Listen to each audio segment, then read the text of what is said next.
Good evening. My name is Alex Tuchman, and I'm the Artistic Director of the Bermuda Piano Festival. It's my pleasure to welcome you to the final concert of our 2021 season.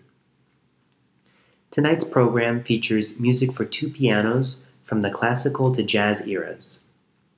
Following the concert, I invite you to stay tuned for an interview with the performing artists hosted by Gray Miners. I'd like to take this opportunity to thank the Bermuda Festival of the Performing Arts for its partnership, especially Executive Director Cindy Campbell and Project and Marketing Manager Maria Citron. I'd also like to express our sincere thanks and appreciation to EOLA's Capital Management, our principal benefactor since 2017, and to Klavierhaus in New York City, especially Sujatri Reisinger, for donating their facilities and instruments and enabling us to be with you virtually this year. Finally, on behalf of all of the festival artists, I'd like to thank all of you who have tuned in to our concerts this year. For more information on our concerts, the performing artists, and how you can support the festival, please visit bermudapianofestival.com. Thank you very much.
Hello, everyone watching at home. You've just seen Music for Two Pianos. I'm here with 4 of the performers from that performance, as well as all 6 performers from the Bermuda Piano Festival 2021. You guys, thank you for joining me.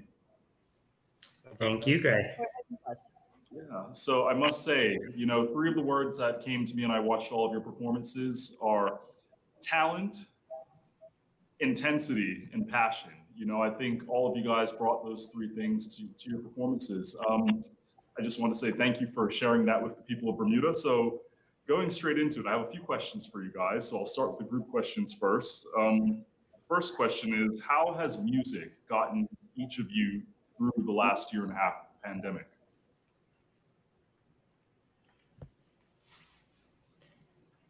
Well, it's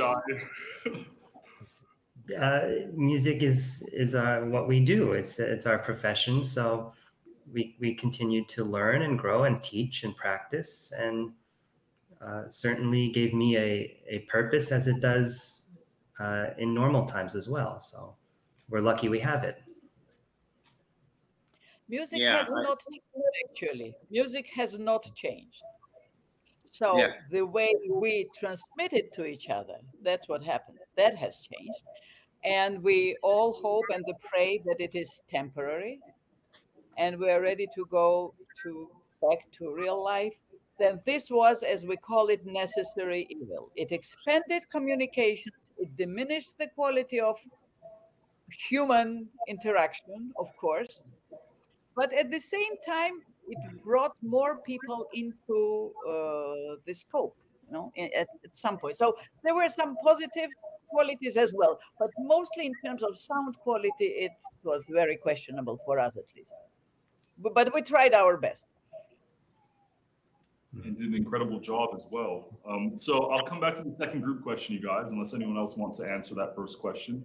And I'll start the individual questions. So starting with Alex, as the founder and artistic director of the Bermuda Piano Festival, what are some of the ways in which this season has been special for you?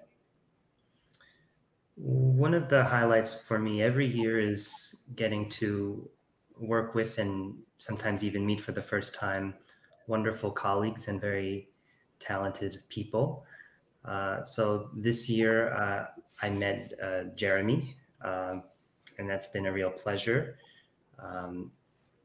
And always performing duo repertoire with my colleagues, my former teacher Eteri, is a true pleasure and highlight for me. So it's always a special event. It's made more special when we're able to be in Bermuda, of course, but we made it through nonetheless, and I'm very pleased and grateful to everyone who tuned in. And what was your favorite piece that you played this festival, and why? I don't have favorite pieces. I don't have favorite composers. I learn pieces that I love, and I have a unique relationship with each one. Excellent. Sung-Soo, I had a chance to listen to maximum minimum modern piano music by American composers, and I really liked The Distance of the Moon.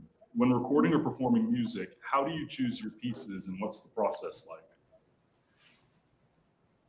Oh, yeah, thank you so much for listening to and enjoying my albums. That was released several years ago, and it really depends. But well, the piece you mentioned, "Distance of the Moon," was special because I learned that piece because that piece was the commission piece for a competition in Texas. Was competing at that time, and yeah, I got a special prize by performing that piece on the stage. And then the young composer of that piece was actually former pupil of John Corigliano, who's one of the most promising American composers who's alive. And I've already had his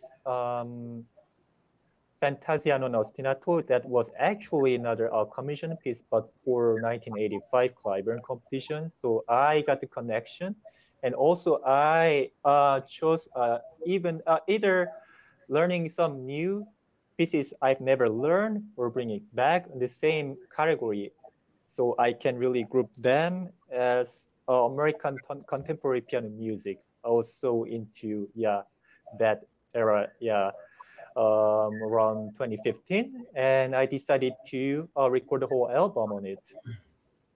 And I really enjoyed the project. Sorry. Sung-Soo, do you find that you prefer to perform not old classics, but staples in your repertoire, or do you like getting out there and trying new songs that you haven't quite practiced yet, or does it depend?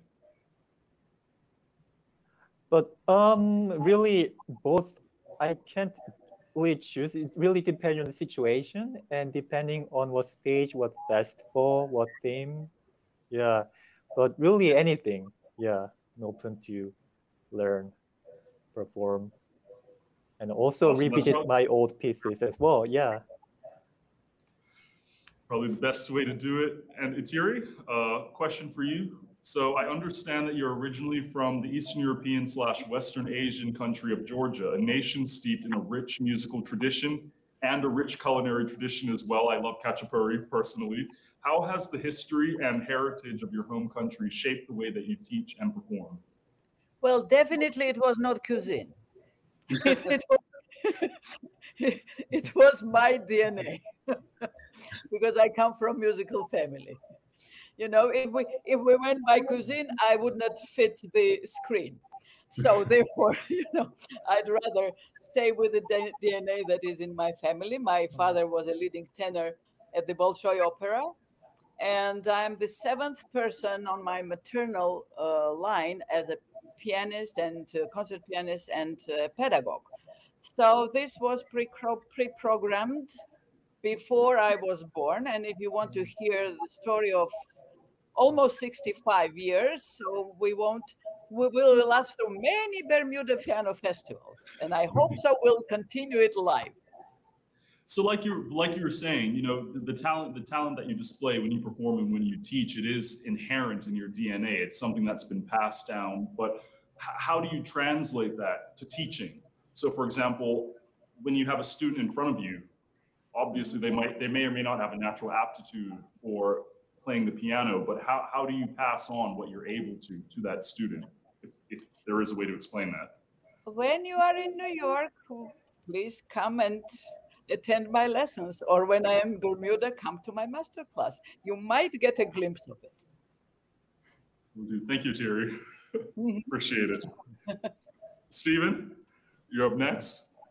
Reading your biography, I was caught by your acknowledgement of incorporating various aspects of artistic expression, such as poetry, film, and cuisine, into your performances. What is the creative process behind choosing the elements that you decide to use in a given performance, and what recent or upcoming performance of yours are you most excited for? Well, I'd say that it's driven by the works themselves and the composers. There's always a story. I find when you start working on a new piece, there's always something you can find, and some are built into the work, like Gaspard de la Nuit of Ravel. He provided poetry. Others are more mysterious. The Etudes tableau of Rachmaninoff were inspired by things that Rachmaninoff didn't want to tell us, and so those are, I view as exciting challenges to interpret the music through your own personal lens, but also not just the composers, the individual performer, and other artists who might have shared some mutual connection or that cross paths. So I've done projects with the Rachmaninoff Etudes tableau in poetry and painting, the Brahms Fantasy, which is an actual a book that was created by a visual artist, Max Klinger, based on Brahms' works.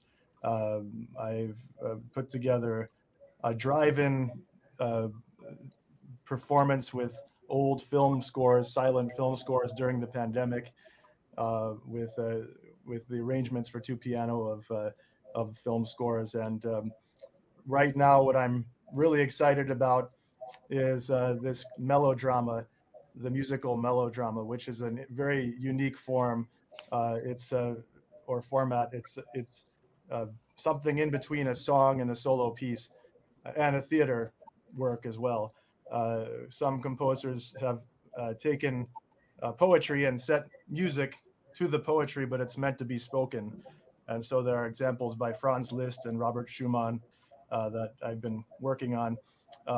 And the challenge is that I like the idea of reciting the poems as I'm playing.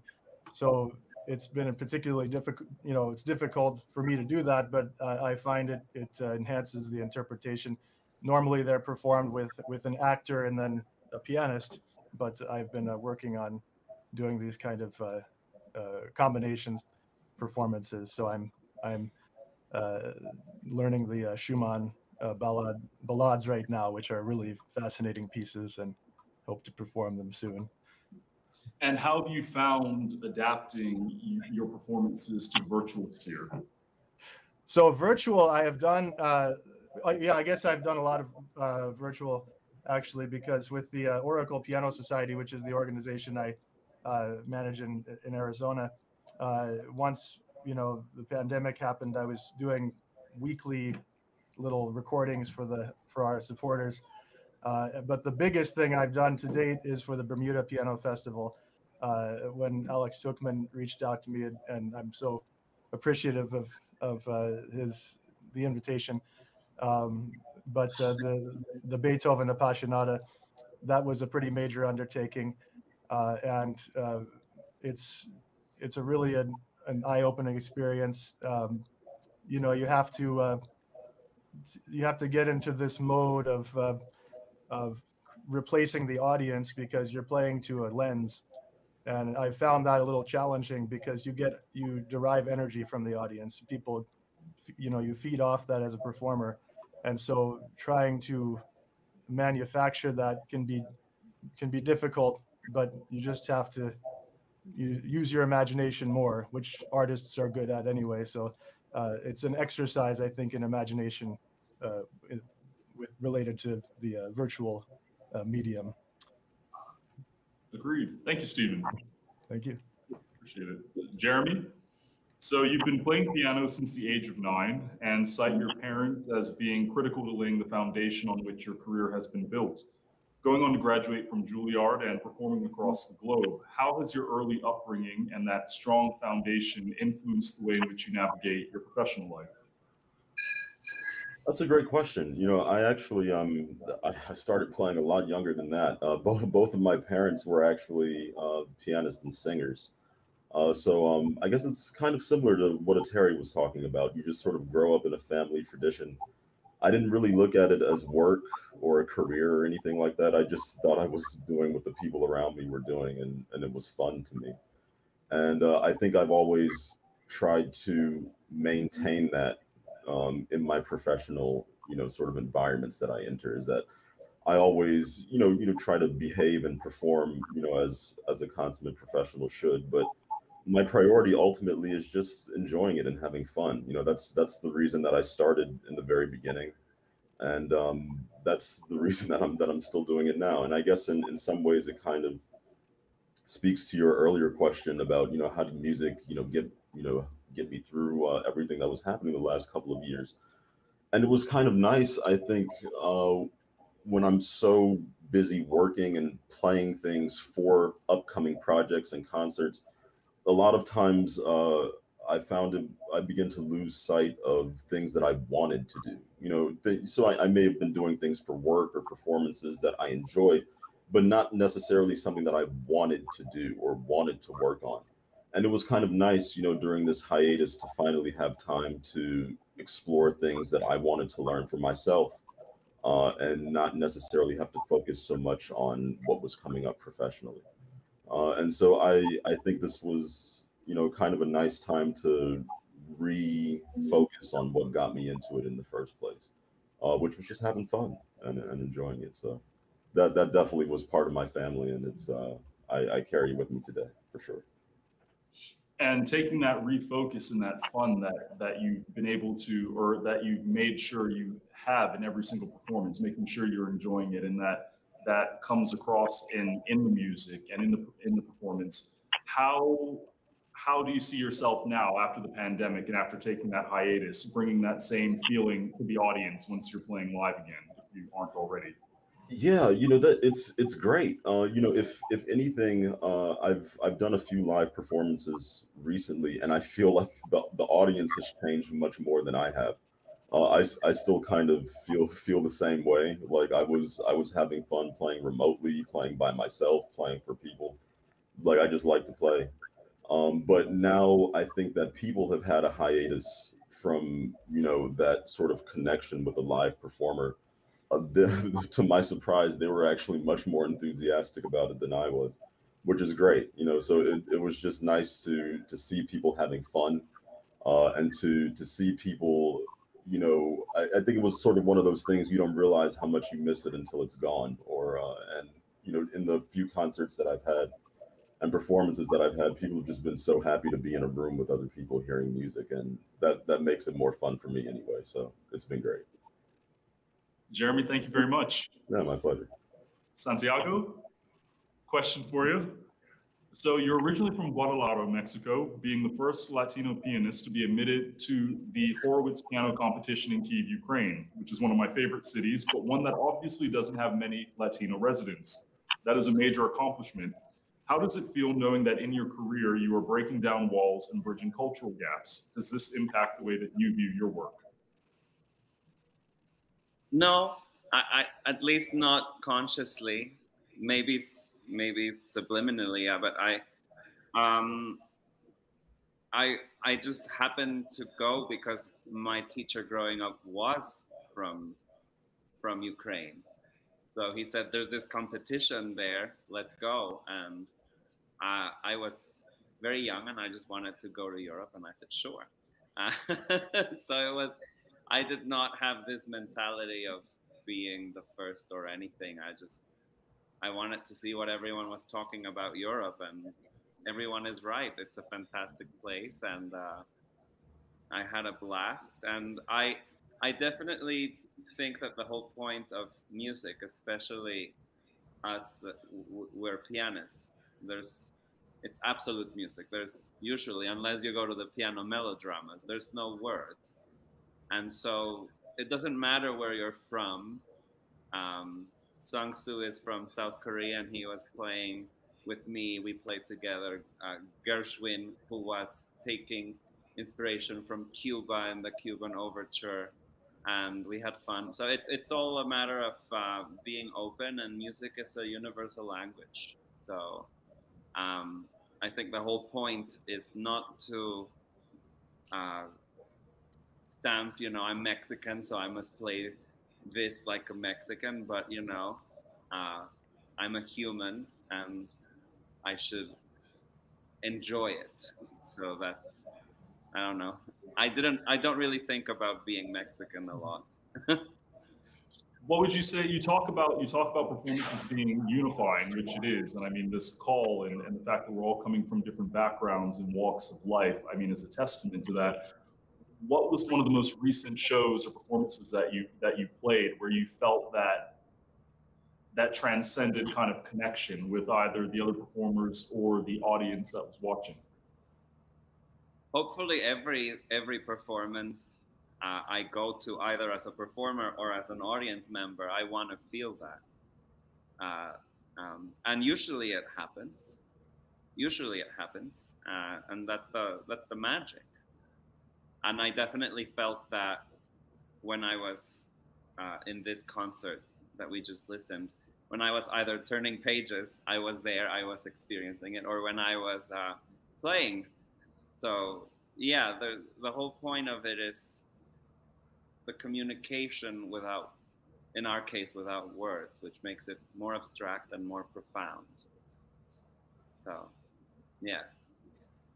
Santiago, Stephen, Eteri, Jeremy, Alex, Sung-Soo, thank you so much for your time, and thank you so much for this interview. Incredible performances across the board for the Bermuda Piano Festival 2021. We're going to throw it back to Alex now. Alex, thank you so much for taking time out, for putting this incredible lineup together, for bringing your talent to the table, not just for the viewers that are watching in Bermuda, but around the world. if you could please tell us, Alex, a little bit about the charitable donation initiative that the Bermuda Piano Festival is running this year. Thank you, Greg. The Bermuda Piano Festival does depend on the generosity of businesses and individuals. And I would ask to anyone who's so disposed, who has enjoyed the festival this year or in the past years, to show their support by making a donation. They can visit bermudapianofestival.com and click on the support tab and find all relevant information there. And we would be truly very grateful for any support. And I would also like to express on behalf of all of us our thanks to everyone who attended virtually this year. And we are very much looking forward to seeing you live and in person in 2022. Everyone watching at home or wherever you are in the world right now, that was the Bermuda Piano Festival 2021. Thank you for tuning in and see you next time.